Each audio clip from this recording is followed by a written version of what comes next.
Ang taong gustong sumunod sa yapak ni Jesus, may kailangang isakripisyo.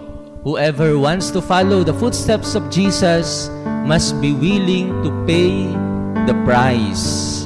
Sa ating pagsunod po kay Jesus, ay siya naman nating pagtanggi sa mga bagay na makasalanan, pagtanggi sa mga hindi makadiyos na prinsipyo.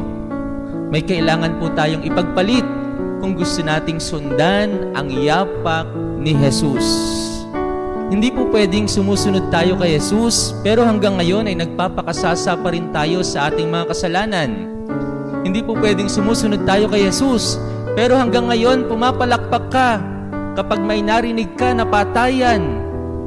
Hindi pwedeng sumusunod tayo kay Jesus, pero sumasang-ayon ka sa divorce bill, sa death penalty at sa divorce, sa abortion.